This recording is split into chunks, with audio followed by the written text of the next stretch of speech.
forget to subscribe my channel Hang Dok Mana. Sas. Assalamualaikum, selamat datang lagi ke channel Hang Dok Mana. Mari kita dengar respon Datuk Lama Adam terhadap Setiausaha Agung MCA Chong Sing Wong berkata, Zahid perlu berhati-hati apabila mengeluarkan kenyataan mengenai kerjasama antara BN dan Pakatan Harapan.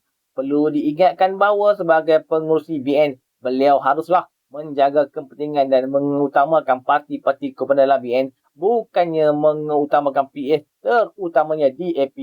Okey, mari kita dengar respon Datuk Lama Adam terhadap Setiausaha Agung MCA ini. Dia akan nanti kita komen macam biasa. Hari ini saudara, Setiausaha Agung MCA mengecam kenyataan yang dikeluarkan oleh Presiden UMNO. Dia kecam kenyataan Presiden UMNO. Dia kata apa, tuan-tuan? Dia kata biarlah MCA punya pemimpin ataupun Presiden MCA sendiri yang mengeluarkan kenyataan berkaitan MCA. Tak payahlah Datuk Seri Zahid Hamidi mengeluarkan kenyataan bagi pihak MCA. Saya nak beritahu tuan-tuan, adakah Datuk Seri Zahid mengeluarkan kenyataan bagi pihak MCA ataupun bagi pihak BN? Tidak. Kalau nak ikutkan, Datuk Seri Zahid memang boleh keluar kenyataan bagi pihak Barisan Nasional. Tapi apa kenyataan yang Datuk Zahid keluarkan yang menyebabkan manusia bernama Chong Sin Woon ataupun Setiausaha Agung MCA ni, saudara, merasa panas hati sangat? Kenyataan yang Datuk Seri Zahid keluarkan ialah dia menyeru supaya ahli-ahli UMNO menyokong calon Pakatan Harapan. Tiba-tiba dia sakit hati, tuan-tuan. Itu sebab saya cakap kemungkinan besar Chong Sin Woon ini fikir bahawa Wee Ka Siong menyokong Muhyiddin lagi. Memang kita tak nafikan bahawa Wee Ka Siong selepas pilihan raya umum yang ke-15, dia telah membuat satu kesilapan besar. Walaupun dia dah tanda tangan aku janji memberikan mandat kepada pengurusi Barisan Nasional untuk berunding dan membuat keputusan bagi pihak semua calon-calon ahli parlimen, dengan siapa kita berpakat dan siapa kita nak angkat menjadi Perdana Menteri. Walaupun dia dah tanda tangan aku janji ini dan dia menandatangani perjanjian tidak pernah memberikan aku janji kepada orang lain ataupun SD kepada orang lain, dan tidak akan memberikan SD kepada orang lain. Tapi nampak gayanya Chong Sin Woon ni tak sedar bahawa Presiden dia sendiri pun dah mengaku bahawa dia melakukan kesilapan, dan Presiden dia sudah pun menarik balik SD yang diberikan kepada Muhyiddin Yassin untuk menjadi Perdana Menteri.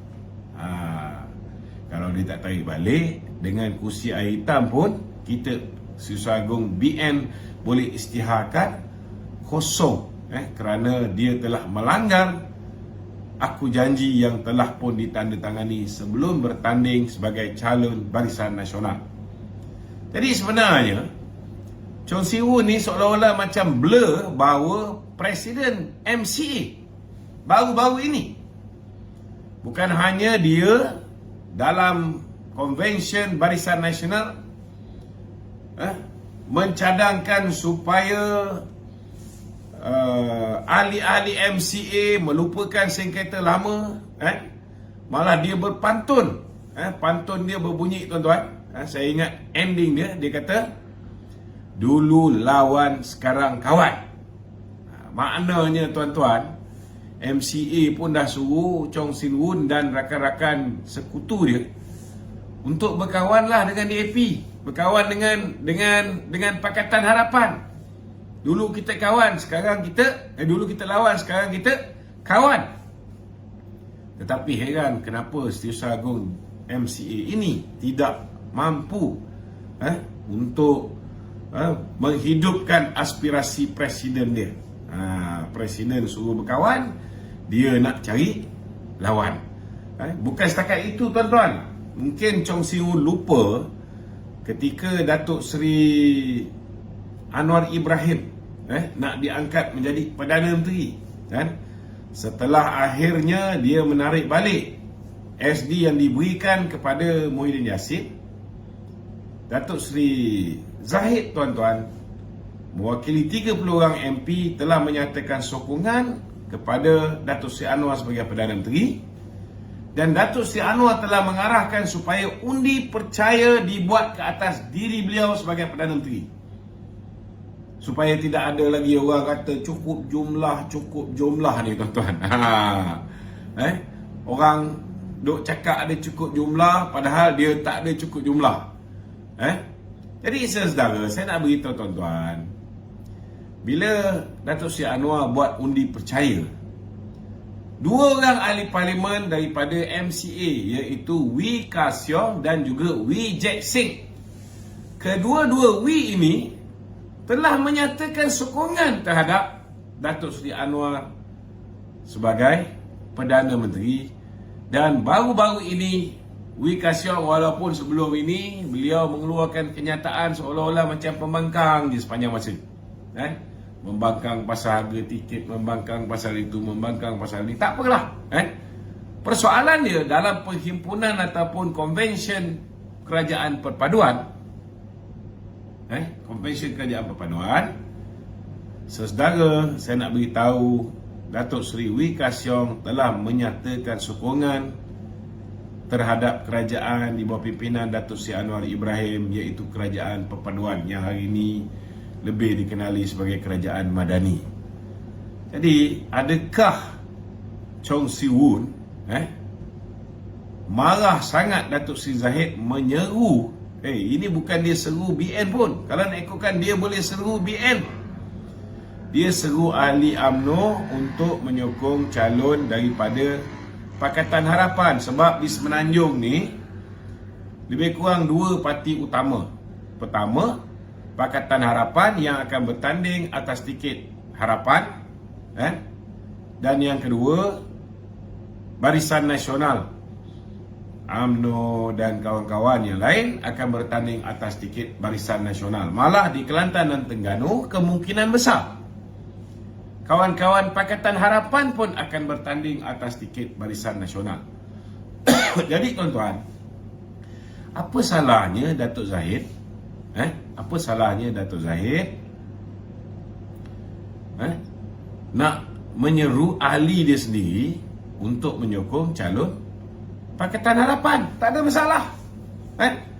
Kalau betul lah seperti mana apa yang diungkapkan oleh Datuk Seri Wee Ka Siong, dulu kita lawan, sekarang kita kawan, sepatutnya Susah Agung MCA ni menyahut seruan. Kita tengok macam YB Teo Ni Ching, dia menyahut seruan Presiden UMNO ini. Dia juga mencadangkan supaya ahli-ahli DAP menyokong calon daripada Barisan Nasional. Itu baru betul kawan. Seperti mana yang Datuk Seri Wee Ka Siong cakap, dulu lawan, sekarang kawan. Dulu DAP lawan UMNO, sekarang DAP menyeru ahli dia untuk menyokong UMNO. That is the spirit. Itulah semangat yang perlu ada dalam kerajaan perpaduan ini. Tapi saya tak faham. Dia kata kalau kita mengadakan kerjasama, kerjasama itu mestilah ada timbal balas. Maknanya menguntungkan kedua-dua belah pihak. Saya nak beritahu, betul lah Chong, apa yang Chong Sin Woon ni cakap. Mesti ada kerjasama kedua-dua belah pihak, ada timbal dan balas, menguntungkan kedua-dua belah pihak. Tetapi menguntungkan kedua-dua belah pihak tidak bermakna sesuatu kursi itu kita perlu bagi kepada rakan dalam parti komponen kita semata-mata kerana kita kesian dengan dia, tak ada satu tempat pun dia boleh menang. Semata-mata kita kena bagi kepada dia kerana menghormati setiap kawan persahabatan kita. Setiap parti termasuk UMNO sendiri kena pastikan kalau UMNO nak menuntut sesuatu kursi, UMNO kena tunjukkan bahawa dia mempunyai kemampuan untuk mendapat sokongan rakyat. Ini yang paling utama sekali. Mampu untuk menang. Contohnya, kalau letak calon UMNO boleh menang, letak calon MCA tak boleh menang. Dah terbukti masa pilihan raya yang lepas. Takkan kita sekali lagi nak bagi letak calon MCA di situ. Kena faham benda ni. Contohnya, letak calon DAP dah menang. Takkan nak letak calon MCA di situ, sedangkan DAP dah menang kursi tu. Saudara, ini yang mungkin Chong Sin Hun tak faham. Kita kena tunjukkanlah apa sebab hujah kita. Kenapa kursi ni perlu diberikan kepada MCA? Kenapa kalau calon MCA bertanding di sesuatu kursi, dia boleh dapat lebih banyak undi berbanding dengan calon DAP? Yang ini dia perlu bentangkan. Apa kelebihan yang ada? Dia ada calon yang berwibawa. Dia ada winnable candidate. Winnable, acceptable, likeable, tak kira lah. Cable ke, kan? Dia ada calon yang bagus. Kedua, dari segi kemampuan jentera pilihan raya, MCA punya jentera ramai. Kekuatan dari segi jentera bagus, tersusun. Gerak kerja media sosial dah berjalan dengan lancar. Kalau letak je calon MCA boleh menang, bolehlah kita pertimbangkan, tuan-tuan. Saudara, benda macam ni yang perlu diambil kira bila kita nak mengagihkan kursi. Takkan kerana kita ada empat orang dalam satu gabungan, walaupun kita tahu dia tak boleh menang satu kursi pun, kita bagi juga kursi. Contohnya lah, contohnya. Saya ambil contoh lah, saudara.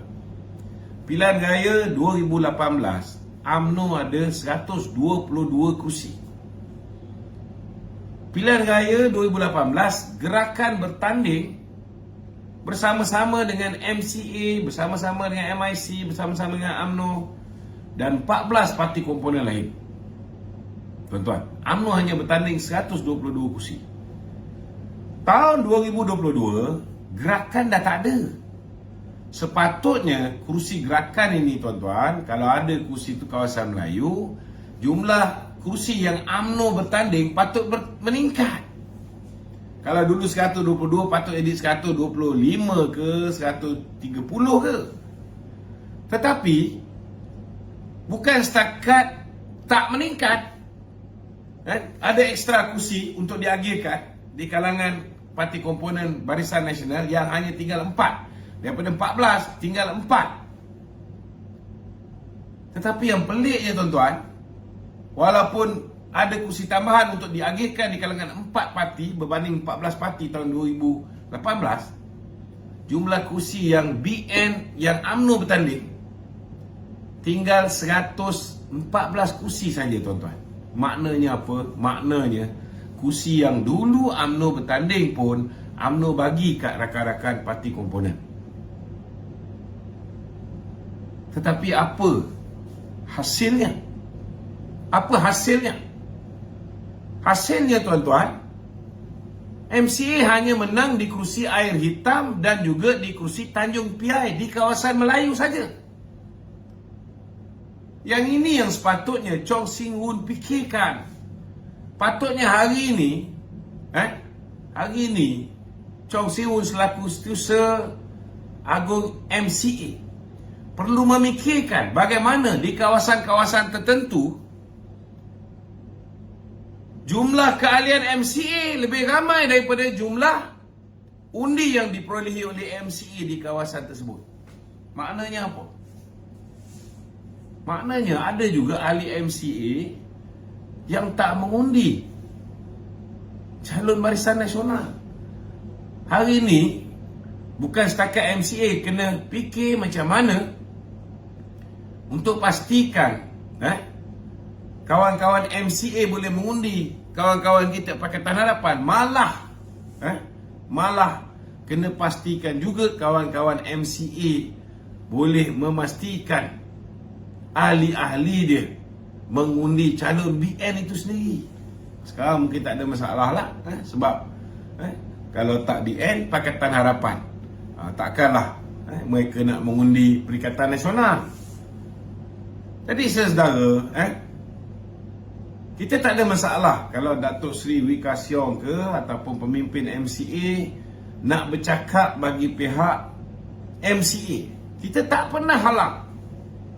Tapi janganlah halang Presiden kami nak bercakap bagi pihak parti kami. Kita nak menyeru ahli kita untuk menyokong. Sebab saya nak beritahu kepada Susah Agung MCA ni, yang akan bertanding di Semenanjung ni, dua parti terbesar, BN ataupun PH. UMNO adalah pengurusi Barisan Nasional. So, pengurusi Barisan Nasional sebenarnya bukan hanya perlu menyeru ahli UMNO untuk menyokong PH, tetapi dia kena seru sekali ahli BN untuk menyokong Pakatan Harapan. Sebab hanya dengan sokongan daripada semua ahli-ahli BN ini, barulah Pakatan Harapan juga akan transfer pengundi-pengundi mereka untuk menyokong BN. We need this cooperation. Tapi baru Datuk Seri Zahid seru ahli UMNO sokong PH, Chong Si Wun dah marah. Saya tak faham. Adakah MCA nak bertanding atas tiket MCA, bukan atas tiket BN? Ini perlu diperjelaskan oleh Chong Si Wun. Apa pendirian MCA sebenarnya? Adakah dia masih bersama dengan Barisan Nasional atau mereka ni bercadang nak mengikut jejak langkah gerakan? Lebih baik dia nyatakan dengan jelas. Kalau mereka fikir bahawa dengan menyertai Perikatan Nasional boleh membuahkan hasil yang lebih baik bagi MCA, maka kita tak pernah menghalang. Kita tidak pernah menghalang. Kerana kita pun memang mengharapkan Presiden MCA mengeluarkan kenyataan yang tegas bahawa mulai hari ini MCA tidak akan bertanding lagi di kursi-kursi Melayu. Kita nak Presiden MCA membuat kenyataan yang tegas bahawa kita menyahut cabaran untuk menarik sokongan orang Cina untuk menyokong Barisan Nasional, untuk menyokong MCA, dan lepas ini kita akan bertanding di hanya kursi masyarakat Tionghoa. Kita tunggu bila Presiden MCA nak keluar kenyataan ini. Kerana bagi saya, betul lah seperti mana yang diperkatakan oleh Chong Si Wun, bahawa bila kita bekerjasama dalam satu pasukan ini, kena ada timbal dan balas. Timbal dan balas tidak bermakna UMNO je kena korbankan hak dia, kena bagi kursi Melayu kepada kawan-kawan MCA semata-mata kerana nak menjaga hati kawan, semata-mata nak menyegarkan, nak menyuburkan kerjasama. Tetapi bila dah bagi hanya menang 2 kursi, kemudian dia serangnya Presiden kita. Kita belum lupa, Saudara Chong, apa yang Presiden dan MCA buat bila kita kalah pilihan raya yang lepas. Kalian menuntut supaya Presiden UMNO meletakkan jawatan. Kalian tak pernah fikir bahawa Presiden MCA juga gagal untuk deliver undi masyarakat Cina bagi membantu Barisan Nasional. You tak pernah fikir benda ni. Kita tak pernah cakap, kita tak pernah nak bising.